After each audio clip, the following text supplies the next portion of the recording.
got this feeling inside my bones. It goes electric wavy when I turn it on. Off from my city, off from my home. We're flying up, no ceiling when we in our zone.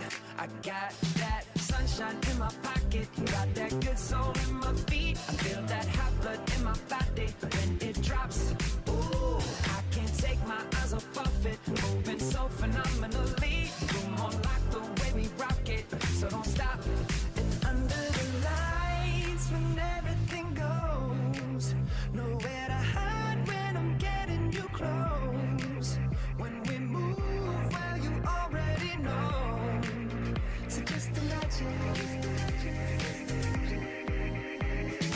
Nothing I can see but you when you dance, dance, dance. Feel the good creeping up on you. So just dance, dance, dance. Come on. All those things I shouldn't do, but you dance, dance, dance. And ain't nobody leaving soon, so keep dancing. I can't stop the feeling. So just dance, dance, dance. So just dance, dance, dance. So just dance, dance, dance. I can't stop the feeling, yeah. So keep dancing. Oh, yeah, yeah. I can't stop the. I can't stop the. I can't stop the. I can't stop the. I can't stop the. Nothing I can see but you when you dance, dance, dance. Feel the good creeping up on you, so just dance, dance, dance. All those things I shouldn't do, but you dance, dance, dance. Ain't nobody leaving soon, so keep dancing. Everybody say. I can't stop the feeling. Oh, no, I can't stop the feeling. I can't stop the feeling in my body. Break it down. Got this feeling in my body. Can't stop the feeling. Got this feeling in my body. Hi, everybody. What's it spell? Can you Look see at- what it spells? What does Look it at spell? that. Yes. Am I on? Welcome, you guys. I am on. Yeah. I keep thinking I should be louder. Hey, Ted. Luca, hi there. That's one of our things. I'm Luca Paris, I'm Ted McGreer. and we're honored to be here because you didn't say that. It was your job. We just want to tell you a little bit about ourselves. A lot of you know who we are already, and if you're watching via Zoom or via whatever you're watching through or virtual, huh? Socio. Exactly. I don't know what you called me, but thank you. I appreciate it. All right. So if you're watching out there, Ted and I have been doing videos like this for a while now. It's all about fundraising, just creating some energy. And that's what our videos do, is create energy, happiness. Hopefully while you were watching that, you smiled, right? Whether you're laughing at us or with us, doesn't really matter. Just enjoy yourselves. Right, Ted? What he said. Socio, I like that platform. New platform. Love it. Hey, all right. Well, listen, you wanna get welcome started. to the Livability Slam. This is the end, right? You guys are ready to be done after this amazing, amazing week. The Livability Slam is all about how individuals Businesses and institutions are making small cities and towns. across the country more livable through their innovative approaches to problem solving. How about we get started with our first entry? What do you guys think?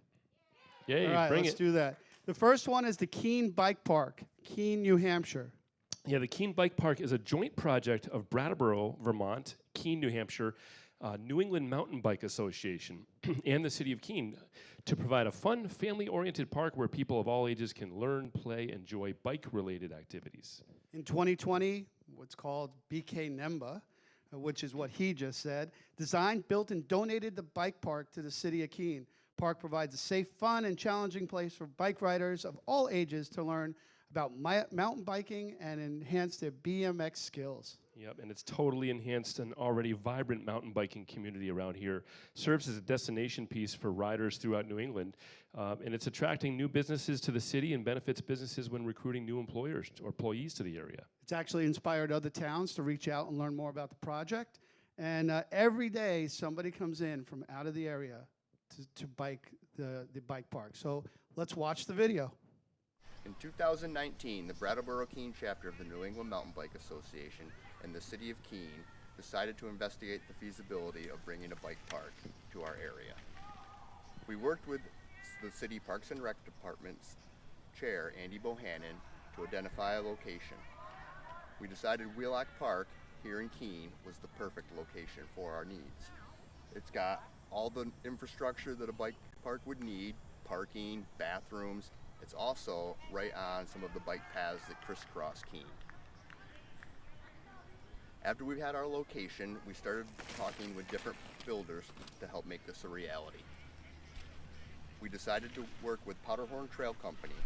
Will Conroy, the owner, really listened to what we were trying to create, and he had a lot of great ideas. We really liked talking with Will and the way he listened to us.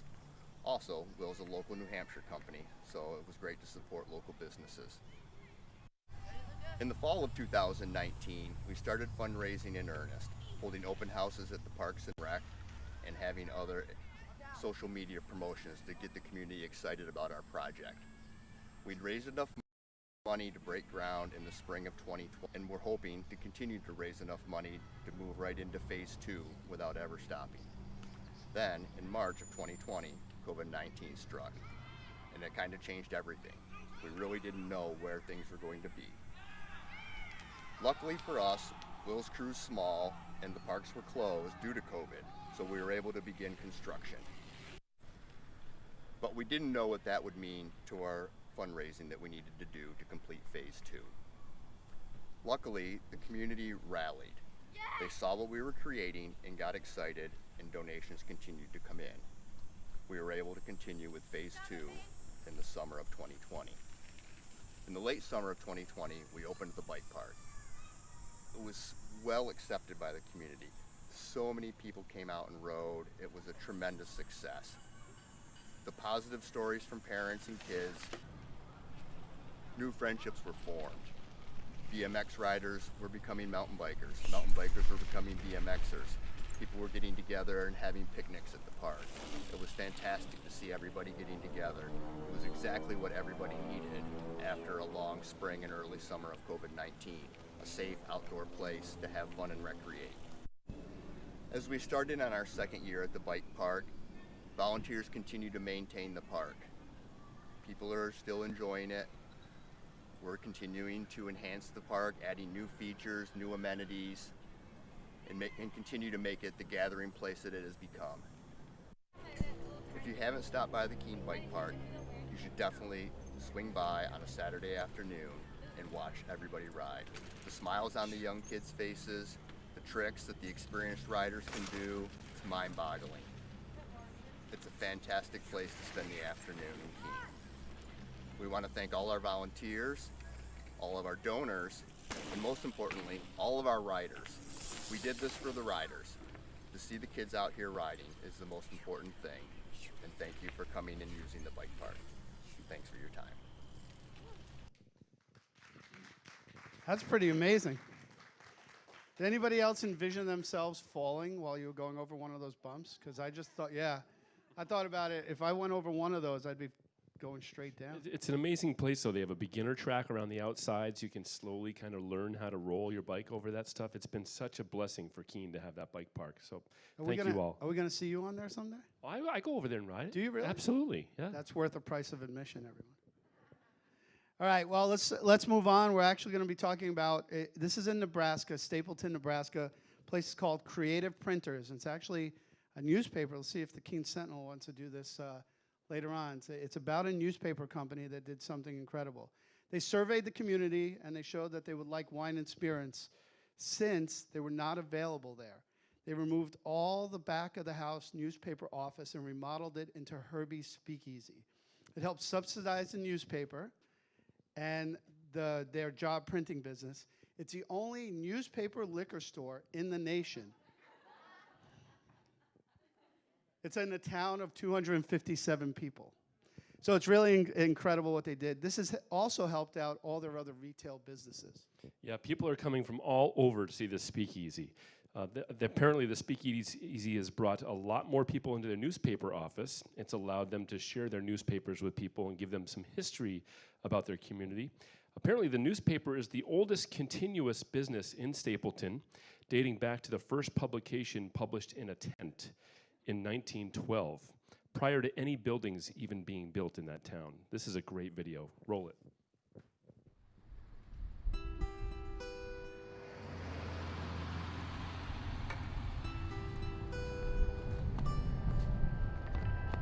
Small town newspapers are the heartbeat of a community. The newspaper was published in a tent in 1912, and it has continued on, and it's the longest continuous business in Stapleton. Day in, day out, year in, year out. I mean, the paper has always gone out. 2 full-time, Marcia and I, and then 1 part-time high school girl. Yeah. We actually write all the stories, build up all the pages, sell the advertising, mail out the newspapers here. We do a lot of job printing. We have retail in the front. These are just, thank you, and they're $1 a piece. They're reasonable. We have 4 counties that we deal with on the minimum. Yeah, it's it's a full-time job here plus. I've been here since 1976. So, but it takes a lot of dedication, a lot of commitment. I just love writing about the community. I want to see the community move forward. Each business is trying to provide services for the community. We're adding things constantly. We're just really trying to work together and make this a good place for people to live. Have a good afternoon, Chelsea. Yeah. To go to school, to raise their families. We'd sent out a survey of what people would like to see in town. And wine and spirits was pretty much at the top of the list. So Kendra, my editor, she said, well, we have all this space. Why don't we just have off-sale wine and spirits? It's really good too. It's a Nebraska wine, and it just evolved into this business, great business, a fun business. Salud! As far as we know, this is the one and only. The only newspaper with a liquor store. See you later. Thank you. Yes, every month we have something. We had vodka infusion night. You know, we're limited on the number of people in our communities, and so trying to get those people to utilize the businesses in town is important. That's, yes, number one. We really wanted to keep people shopping locally. I believe that that's the only way these small towns are going to make it, is if we support one another. If you shop local, you're keeping your money in your hometown. That's good. We're going to have to all start thinking out of the box, find a little niche in all these little communities. And everybody has something, you know. I mean, they do. They have potential. They have their own little logistics. But we just need to work together, find out what people want, and just go for it. Right now we need a restaurant, but we're working on that. I am a firm and strong booster of Stapleton. I didn't grow up here. I came here, but Stapleton has a lot of really good people. People that would help you no matter what. Sometimes it's like a family that fights, but underneath it all, they'd be the first one to come help you. Yes, I love Stapleton. I want to see it grow and move forward and be the best it can be.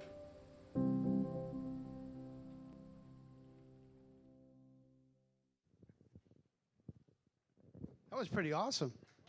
Yep. Well, one of the things, again, seeing yourself in the video, I think we see a little bit of our town in that video as well as in Keene or any of the small towns around the area, is how do we prosper and go forward and work our way out of situations or make things better. And it's pretty exciting that seeing that.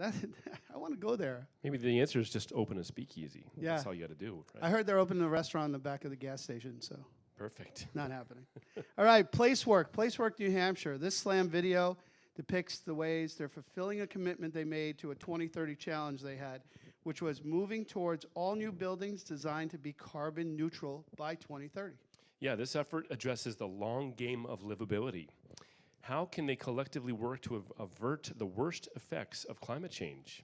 The commitment has actual impacts on projects, and it also communicates and inspires their clients, consultants, and construction teams, shifting the design and construction industries to support a regenerative development is key to a livable future. Alex?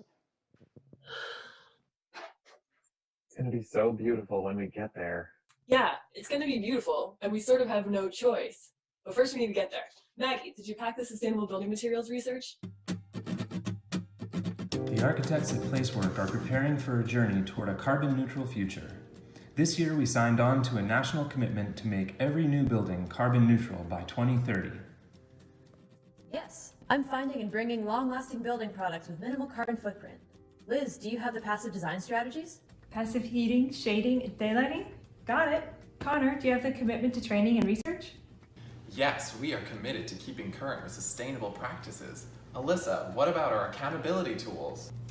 Yes, I've got the super spreadsheet to track our progress and benchmark performance. Ken, do you have the operations plan? To lower the footprint of the office operations? Yes. Alice, are we doing enough outreach and education? Do you mean having the tools to be green leaders in our communities who engage everyone and design a better planet for all? Yeah, we have that. Serena, how are our travel companions? Hey, Steve Whitman from Resilience Planning. Are you ready to join us on our journey to a carbon neutral future? Yes, I am. I'm packed and ready to go. Awesome. I got some snacks. Let's do this. Buildings produce about 40% of all carbon emissions in the United States, so architects play a critical role in doing better. But we need the help of informed, proactive communities demanding responsible buildings. 2030, see you there. Wow, that's awesome. Young people making a difference in our communities. That's absolutely wonderful. Hey, Ted. Hey, how you doing? Oh, I go next. I just wanted to be like the video and say, hey, Ted, did you get ready for the next segment? No, this one's all me. This is the Venture Out Project, Florence, Massachusetts. And the Venture Out Project, TVOP, is a nonprofit corporation incorporated in September of 2014. It was formed to provide experiential learning and personal growth education activities to the LGBTQ plus community for youth and adults. Their activities are including hikes, wilderness trips, and other outdoor activities. It envisions a world where the LGBTQ plus youth and adults create community, develop leadership skills, gain confidence through shared experience of outdoor adventure and physical activity. Alex?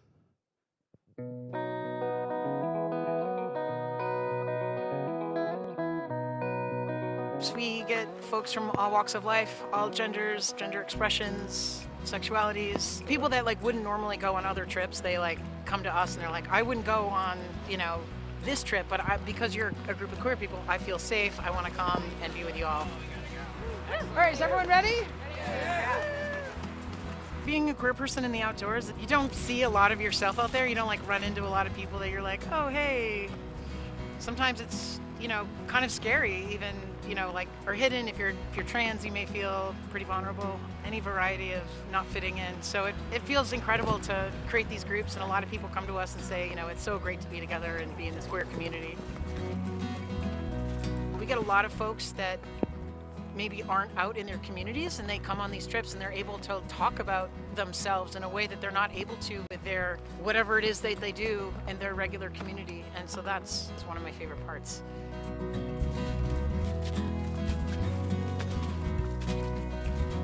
Made it to the top. It's gorgeous, actually. Everyone's super happy. We're totally stoked to be up here. I wish we could see more, but that is amazing to even see that. I love it. It's great. What's special about being outdoors is there's no public restrooms. There's no, the binary doesn't exist out here. You can just be whoever you are, and it's nature. We're just meant to be out here, and there's no bathroom signs anywhere.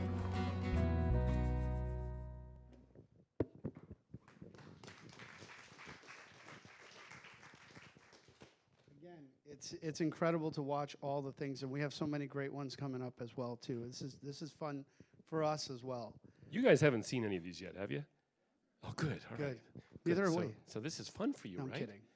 Yeah. This is the end. We got to keep you from falling asleep and scrolling. All right, are we let's doing talk it? about. We're going to Utah now. We're going to Moab. Yeah, Moab, Utah. Yep. Wabi Sabi, Moab. In the early 2000s, Moab struggled to supply the growing population with vital resources such as healthcare and crisis prevention and even education.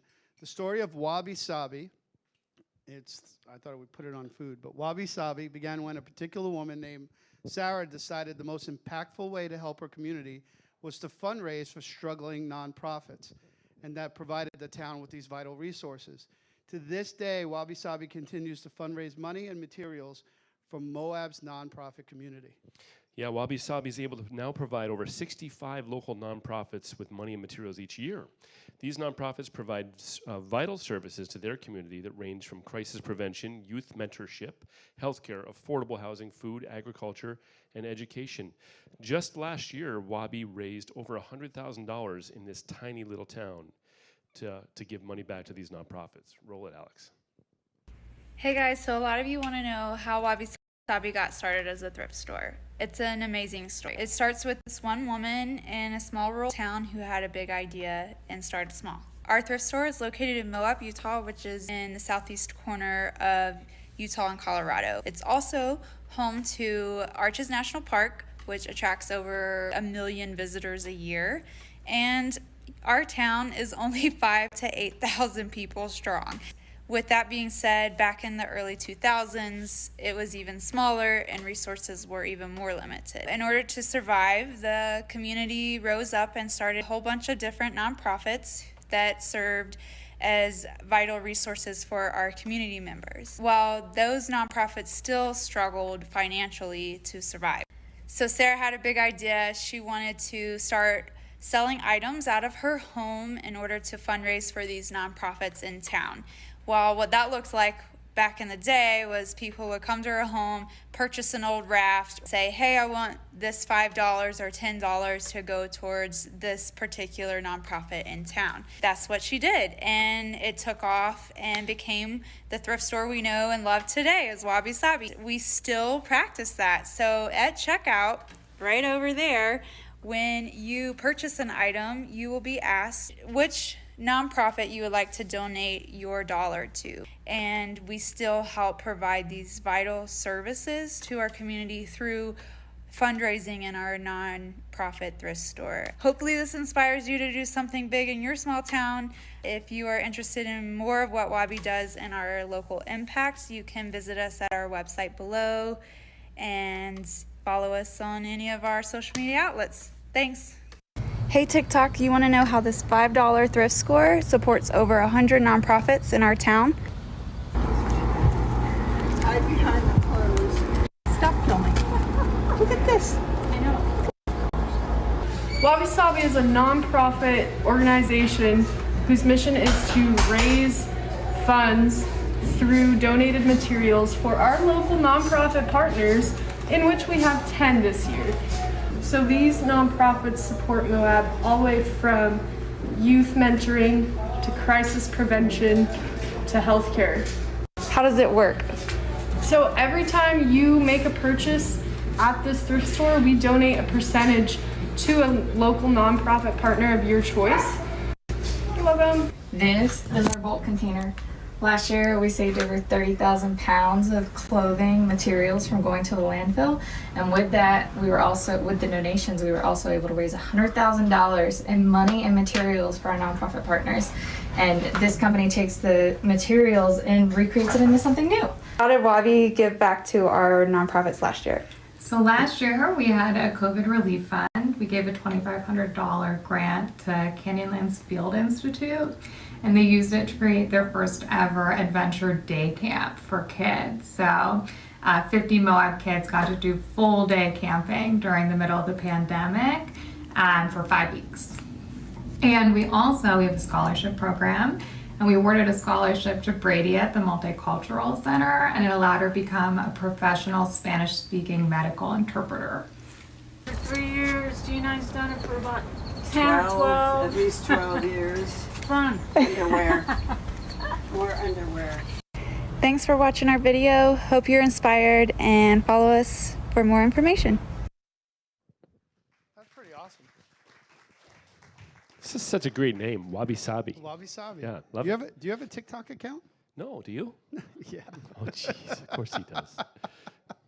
I think that's incredible, and social media has helped them tremendously, and they get the word out. It's just wonderful. All right, let's talk about in Brentwood, New Hampshire, Revision Energy. In 2020, Revision Energy Company co-owners formed JEDI, Justice, Equity, Diversity, and Inclusion. And for Star Wars fans, you're never going to forget it. To recognize the intersectional relationship between environmentalism and social justice, and to highlight the work that needs to be done in the clean energy industry and beyond. JEDI consists of 5 internal committees who are focused on various areas of work. The goal of their JEDI committees are closely aligned with Revision's overarching mission and reflect dedication to build a better future by alleviating environmental and social injustices.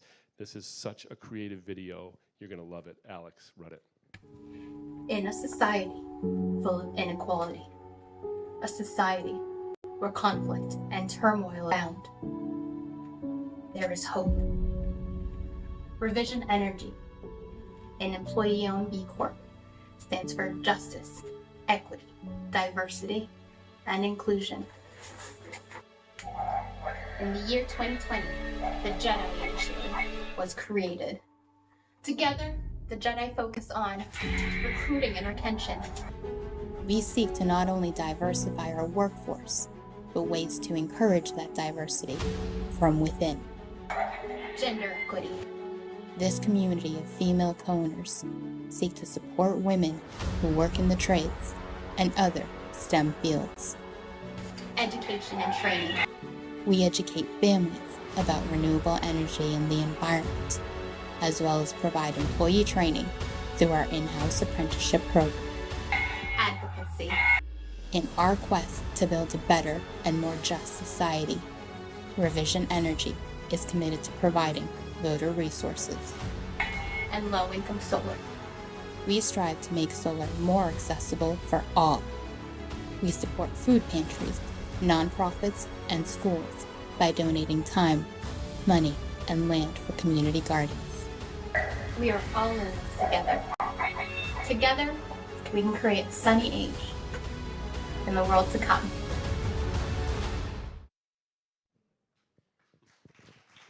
It's a great company. I'm totally sold. Yeah, totally. I'm just upset I didn't get to work. Next video, we're going to Warrensburg, Missouri. This community needed an inclusive play area. They were able to build an entirely new playground focused on inclusive play. The project did an amazing job bringing the community together. The project took just over 3 years of fundraising, and to see the number of individuals and community groups that raise awareness for the funds. Most important is that their community has learned so much about how to be inclusive, not only in stores and restaurants, but right in their backyard. Alex? Good morning. My name is Scott Holmberg. I am the mayor of Warrensburg, Missouri, and we're doing a video in an inclusive park project that our community built. On my left here is Misty Miller, the executive director of Rise Community Services. On my right is Melissa Fry, executive director of Johnson County Board of Services. Scott, Melissa, and myself, we worked together at Rise Community Services and Johnson County Board of Services at the same time. And one of the key essential mission statement is community inclusion, self-sufficiency, and individual choice. And listening to the families over numerous years and thinking about the family first concept and what do they need to be inclusive, to be included in their community, to have that self-sufficiency. There's so much of that here in this park, right here in Warrensburg. And so to be able to fulfill that mission, working together to bring this to our community so that all individuals throughout the county, even other counties, can come here and build their self-sufficiency just from being able to learn and climb and do things and play independently with their peers. It adds so much more value to each individual that lives here in the community of all abilities. I love when I hear from my friends who don't necessarily have a child that has developmental disabilities that this is their favorite park. This is where they love to come. And then you come here and you can't tell who's wearing hearing aids, who maybe has sensory, issues. Everyone is playing together, and the kids don't know. The parents love that, that they don't have to travel 30 miles out of the city to go to a park where their kid can play and enjoy themselves.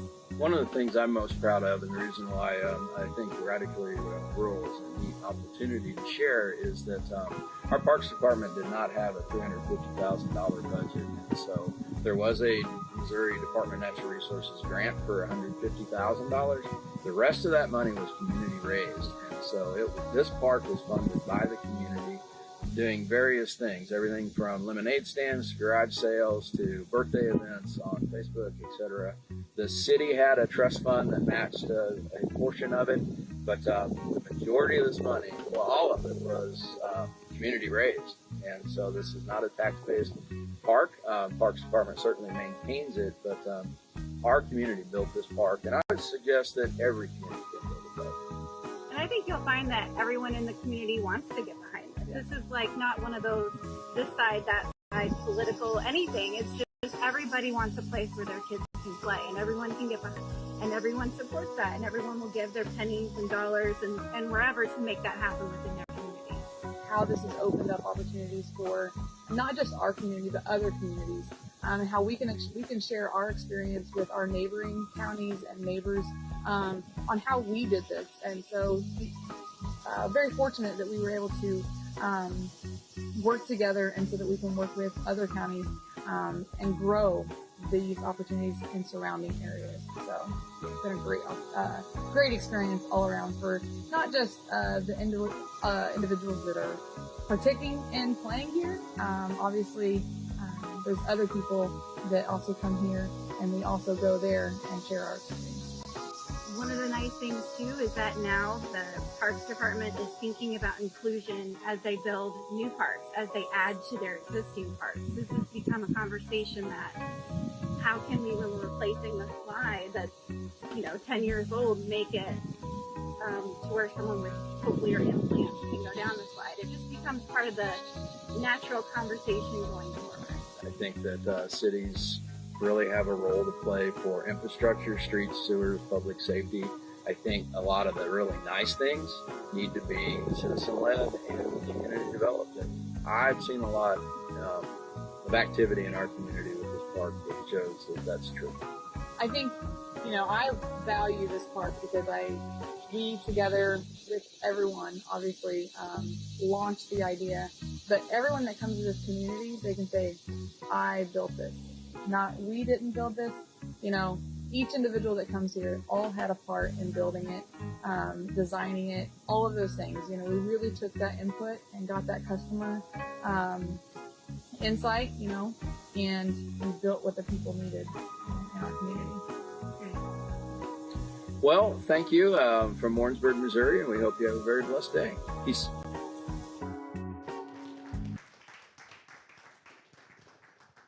We get more inspiring every time. That's really cool. A mayor who wears suspenders. I love it. Yeah.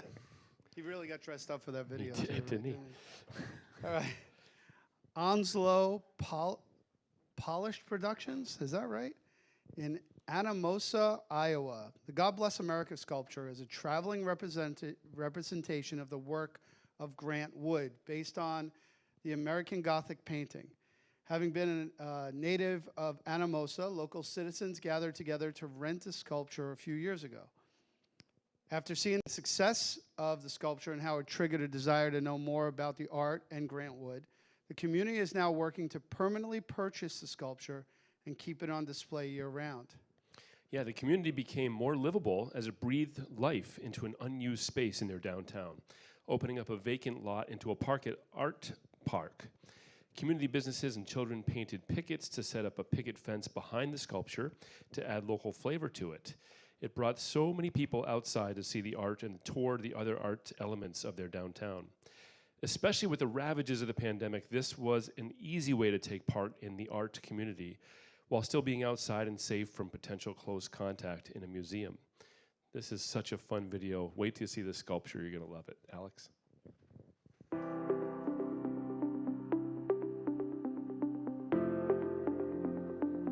I have a gallery on Main Street.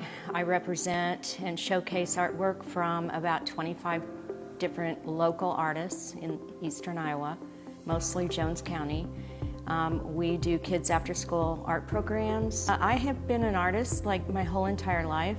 It's what I know how to do, and it's what I'm comfortable doing and what I love. And you know, Anamosa is a destination place anyways, but that just made it more so.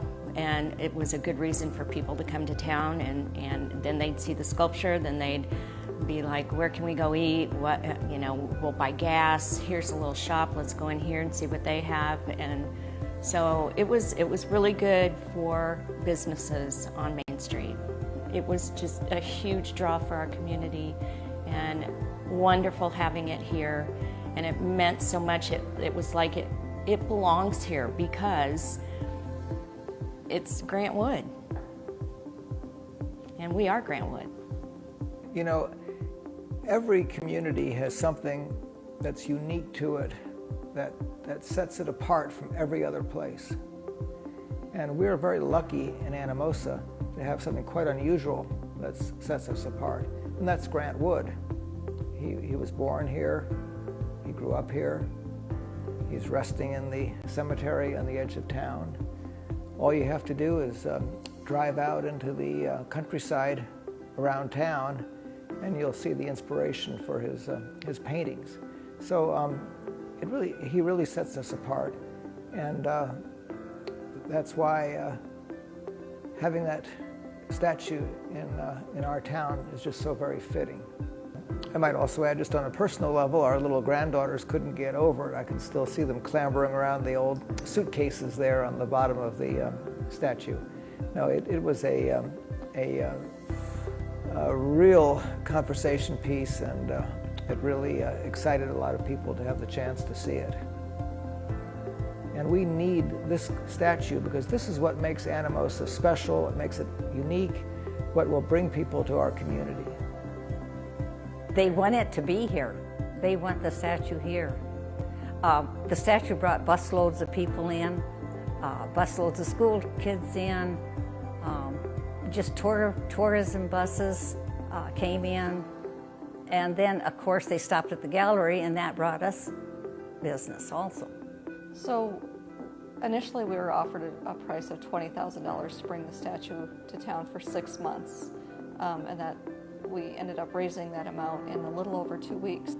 We had so many more people come to Anamosa to visit. I'm in and out of businesses all the time, and they would all tell me, you know, they had out-of-town people come that they hadn't seen before. It's more than just locals coming in. It's out-of-town visitors, and then they would tell them about other stores in town. So I really think it really helped all the retail businesses in town, especially the ones on Main Street. Quite frankly, you know, we're a small town. We have some really great museums here, but we just needed that boost, and I think the sculpture was the boost that we needed and that we still need. It needs to be here for our businesses, especially now with everything going on. This could really be the thing that we need to keep Anamosa going.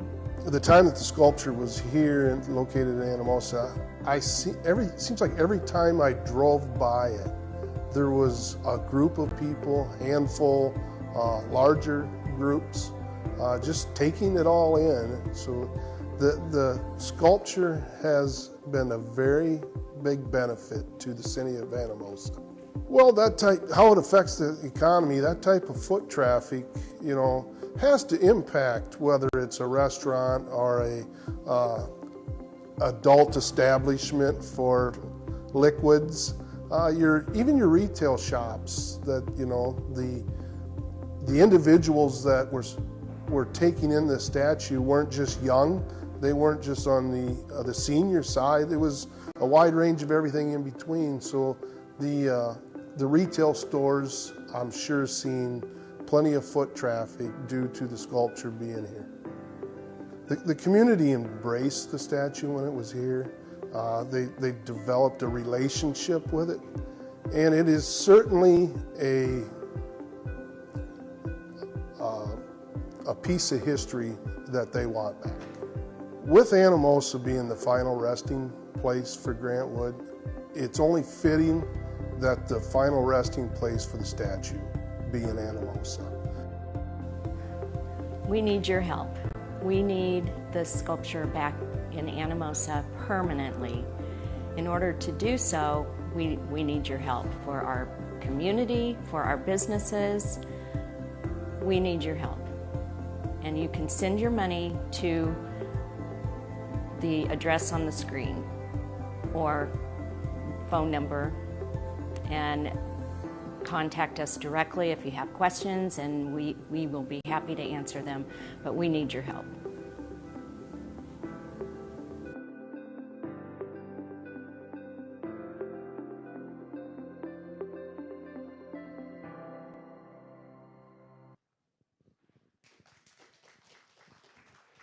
I was joking with Luca earlier. I said, you know how we make Keene erratically rural? Put a statue of him downtown. I thought it was you. No, I'm just kidding. Another man that dressed up for his video too. I love it. That was good, right? Yeah, that was this is hey, awesome. Next, we're going to go back to Moab, Utah. Anybody here ever been to Moab? Oh gosh, wow, the whole group. It's a pretty cool town, right? This is a neat one. This is called Community Rebuilds. Their mission is to build energy-efficient housing, provide education on sustainability, improve the housing conditions of the workforce through an affordable program. They seek to address the critical need of affordable housing whilst minimizing environmental risks in their communities. Alex, roll it.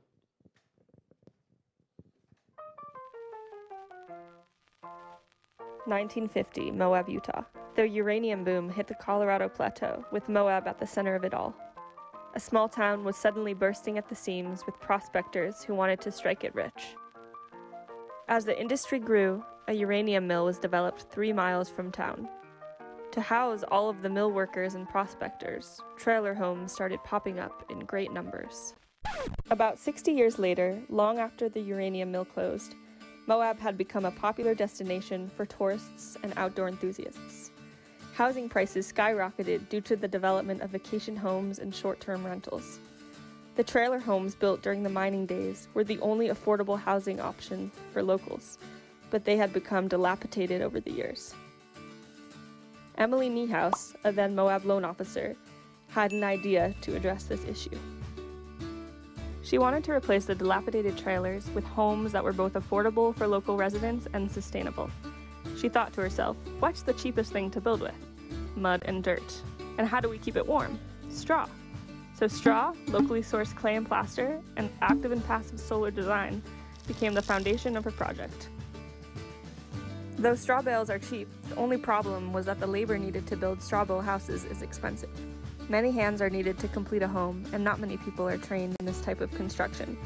So our internship program was created, and Community Rebuilds was born. The first Community Rebuilds home was built in 2010.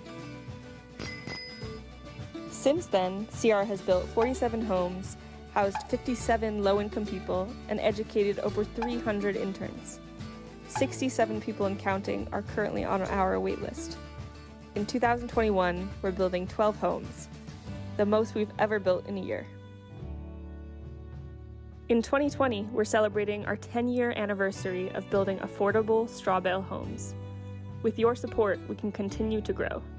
Consider buying us a birthday gift from our tool registry at myregistry.com, or make a donation to ensure affordable, sustainable houses keep getting built. So happy birthday, Community Rebuilds! Happy birthday!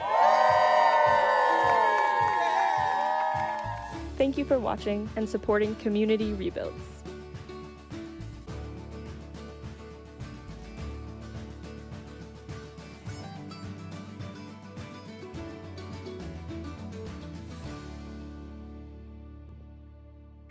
Wow.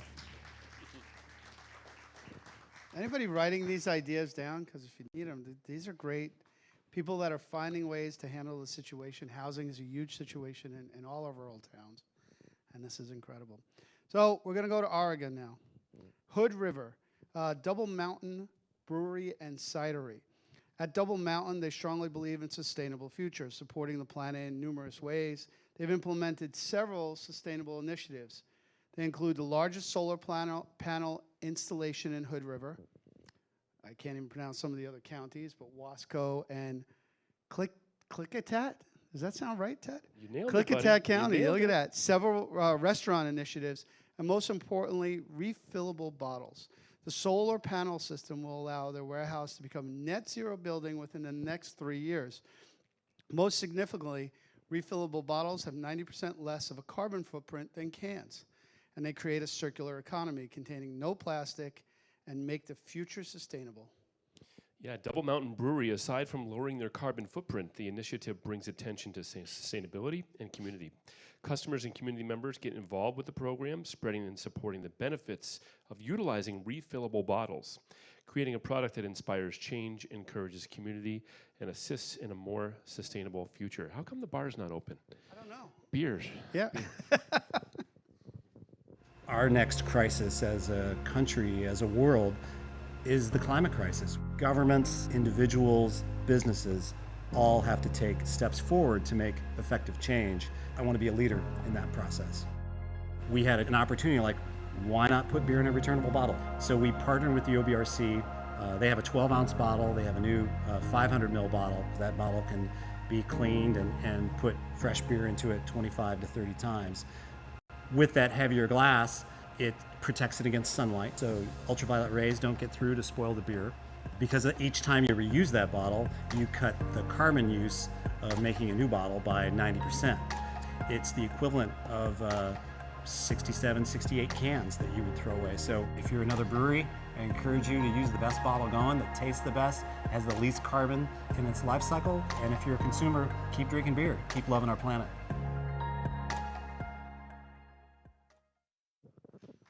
Pretty awesome. We consider that plastics have been around for 100 years and how much they polluted our environment.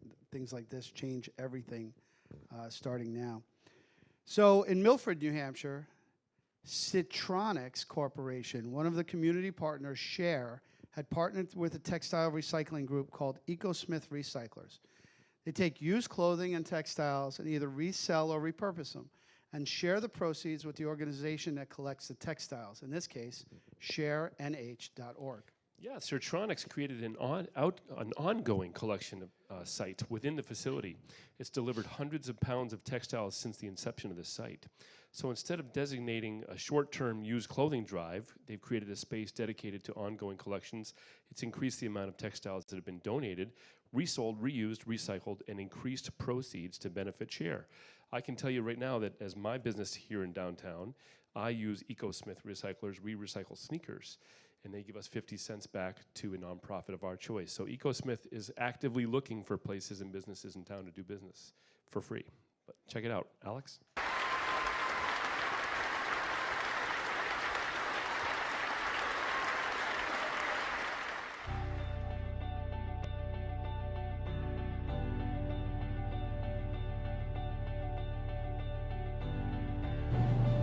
Oh my God, it's so hot in here. Derek, what are we gonna do with all these clothes? I heard we could donate them to Share in Milford, New Hampshire. So Travis can create a bin to collect all the clothes in. Hey guys, here's a bin that we can fill all year round. Let's fill it up!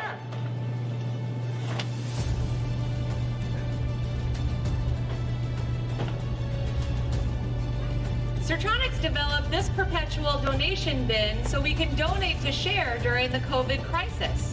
Share works with EcoSmith Recyclers that reuses, recycles, and repurposes household textiles, clothing, and shoes to make sure they're kept out of landfills while supporting community nonprofits by paying them for the pound. Citronics to date, in 3 short months, has donated over 800 pounds of clothing to Share through this program. So what can you do? Get involved. Clean out your closet. Serve the community. Create a bin.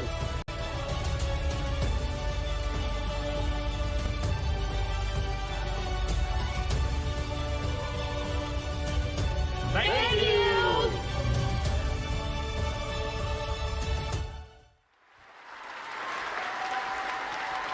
Love it. How many clothes did they have on? That was pretty interesting. Yeah, that was interesting. I'm glad we don't have to do that. Yeah. Hey, we're now going to go to Bethel University, a project of Bethel Revitalization Initiative in Randolph, Vermont.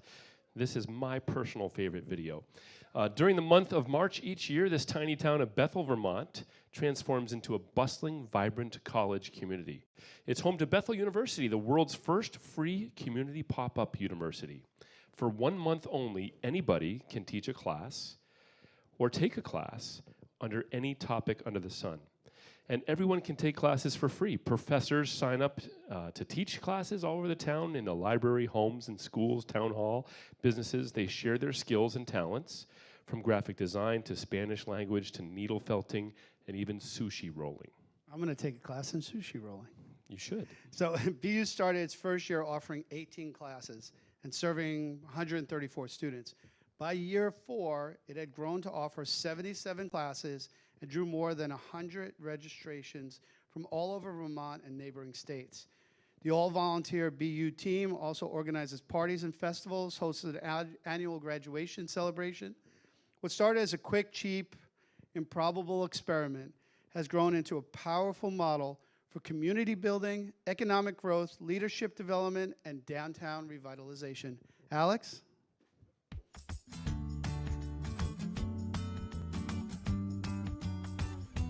Considering a college education, choosing the right university is a big decision, and there sure are a lot of choices. How do you know which one is right for you?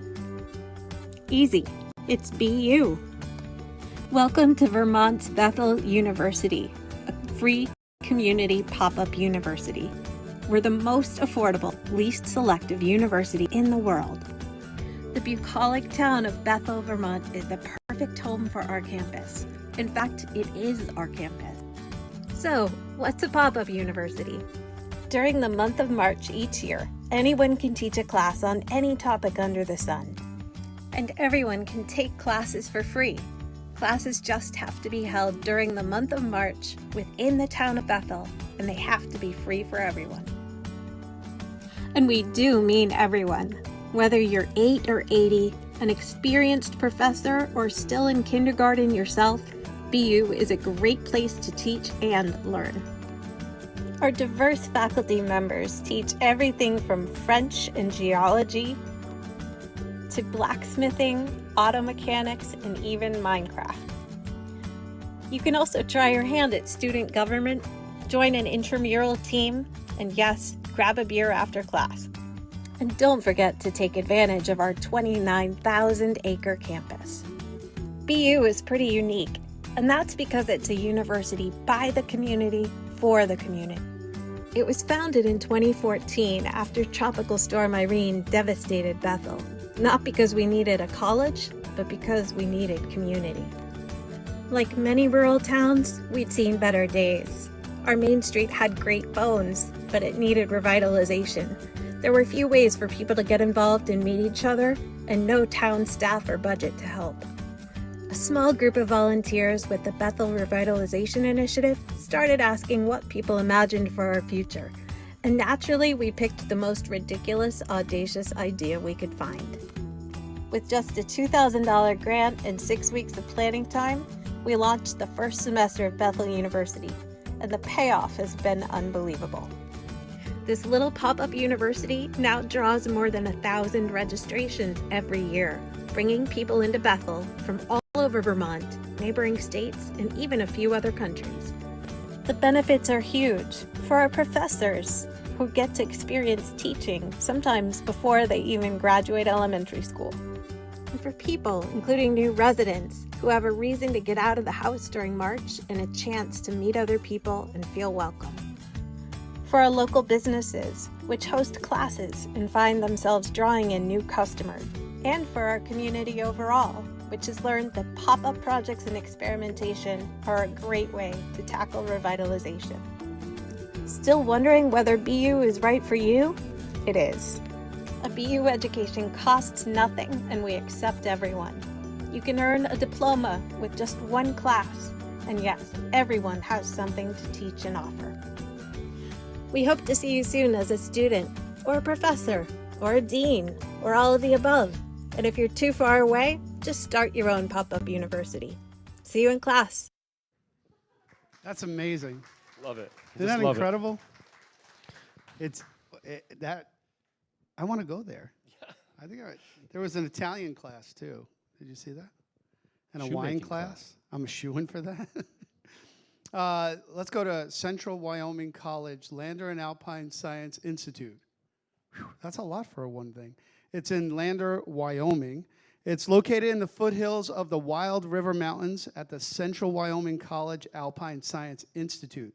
The Student Farm and Farm Incubator Program trains aspiring and beginning agropreneurs, just learned that word, in high-altitude, semi-arid fruit and vegetable crop production and business planning, which is really important for farmers. Beginning farmers may enter the program at multiple points according to their educational and business needs. The COVID-19 pandemic shed light on how essential it is to have strong local food networks. Wyoming folks want to produce food for their local markets, but there's some real challenges they face. The high altitude climate, limited access to arable land, and lack of business skills. They're actively helping aspiring and beginning farmers to grow nutritious foods by teaching farming and teaching these practices to developing environmentally sustainable farms and farm businesses. Alex. I'm Joanne Slingerland, and I'm the project director for the Beginning Farmer Training Program at CWC. We were fortunate to receive funding from the Lord Foundation to build this processing unit. This has been a real critical part of the project. So once the students harvest all the produce and they have an area to wash it and prepare it for market, we provide food at the farmers market in Lander. We also have a CSA program for community members. They receive a share of produce once a week. And our cold storage facility has allowed us to be able to have a place to keep the produce too once it's harvested. Okay, so this is our processing area that Lord generously helped fund. Pretty much our produce comes in from the farm and we wash or spray on here, move it on down the line until we have an electric spinner that usually sits in this sink. And then it goes straight through into the container, into the cooler, and that's how we efficiently harvest and pack our produce. So the overarching goal of this project is to give beginning farmers the skills and knowledge to be able to launch their own farm business eventually. And so once the students go through the program and learn these skills, then they can transition into their own operation. So one of the exciting parts of the project is we'll be able to provide land for the students to do just that. We'll be, in the second year of the project, we'll be leasing 1/8 acre plots to our students who are interested in starting their own business, and we'll provide mentoring, we provide the water, they'll have access to equipment and tools. They'll receive stipends to purchase seeds and plant materials and be able to hopefully successfully launch a business and also kind of work with the other producers to seek different outlets for selling their produce as well. I joined the Beginning Farmer program to learn how to farm. I've always been a gardener and I've always been interested in plants, and I wanted to take it a little further and just kind of get back to the earth. We've basically started a farm from scratch this year, from plowing the soil to building a deer fence to growing crops all season, and it's been amazing. It's been super successful and I've learned a lot, and I would love to take this and do this myself, and I feel like I've got the skills to do it now. Hi, I'm Audrey Kreis. I'm the director of the Lander Care and Share Food Bank, and we have been so fortunate to receive these vegetables this summer for our clients. They love them. They enjoy each and every selection that we get each week, and we're so fortunate and thankful for CWC to be doing this for us. Thank you.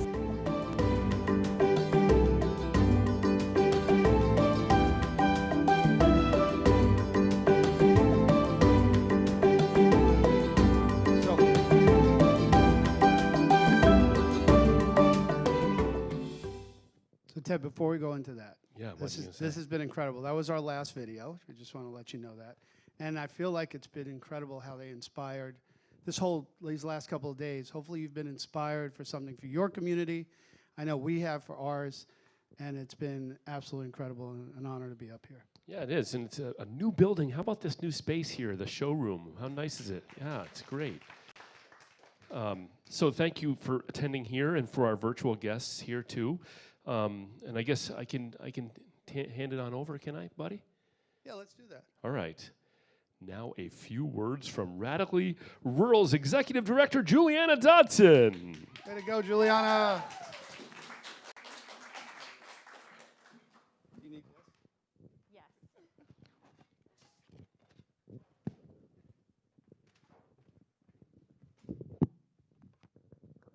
Alex, do I use this one or this one? Either one. Okay. All right. We made it. Oh my goodness, that was amazing. Thank you all for staying to see all those inspirational videos. Thank you to Ted and Luca, who took the time to do this with us, and everyone who made those videos so that we could learn from what they are doing in their rural communities. I know I'm inspired and I have lots of ideas, and I hope you are too. If I thanked everyone who made this event possible, we would really be here all day. Truly thank you to everyone who helped the 4th year of Radically Rural be a great success. Specifically, I would like to thank our track leaders, all of you. Round of applause, please, for our track leaders. Our speakers bringing innovation, expertise, and jumping through both technical and literal hoops, if you were at the hula hoop jam this morning. I want to thank our sponsors who are partners, not just financial supporters. Our attendees, you guys are amazing, virtually and in person, you rock. We appreciate your interaction, your participation, your understanding. I know we had a lot of online participants that were just rooting us on with the technical stuff and giving us feedback, and really, really appreciate all of that. I want to thank our musicians, our venues, our vendors. So many of them are listed in our handout that we gave you, listing our community partners and supporters. But for anyone who was there at the Connect event last night, you know I have to bring up CC&Ds. I mean, what a marvelous, marvelous work of art was her catering. My gosh. Woohoo! Locally sourced, delicious, beautiful, and creative themed food displays. Thank you so much, CC&Ds. I want to thank our other community partners who enjoyed some of the goodies, mixers, music, and activities we had this week. Yeah. And I have to have a whole separate line item just for our tech team. So many people from the community came together to pull off the most complex and forward-facing event we have ever done. Brattleboro Access, Franklin Pierce University, AMT Productions, Upstream Sound, Steve Fortier, our volunteer socio-moderators who became tech experts overnight, and of course, Drum Productions. Oh my goodness, Drum. Calm, kind, helpful, and probably burned enough calories for an entire year. I want to thank the Hannah Grimes board and staff, the Keene Sentinel staff, and specifically our Radically Rural team. We've been meeting weekly as long as I've worked there since February. So that is Terry Williams, president of Keene Sentinel, Marianne Christensen, executive director of Hannah Grimes Center, Gina, Jenya, and myself. Be sure to turn in your lanyards before you leave. We want to reduce waste for next year. And the dates for next year are September 21st and 22nd. Registration will be open next week with a steep discount, so keep an eye out for that. And also keep a lookout for year-round programming and challenges that we have been doing. We want to keep that up because we want to keep the innovation, connection, and celebration going year-round. So at Brewbaker's Cafe, there's an Irish session with Randy Miller and Matt Harris from 4 p.m. to 7 p.m., organized by Nova Arts, taking place at Brewbaker's Cafe. If you turn right out the main doors, walk one street over, you'll run right into it. They have delicious food and beverages. So that's just a little extra thing if you plan to stick around. And yeah, now go plant the seeds, both physically and metaphorically. See what grows and let us know about it. Cheers, everyone, and thank you. No, no.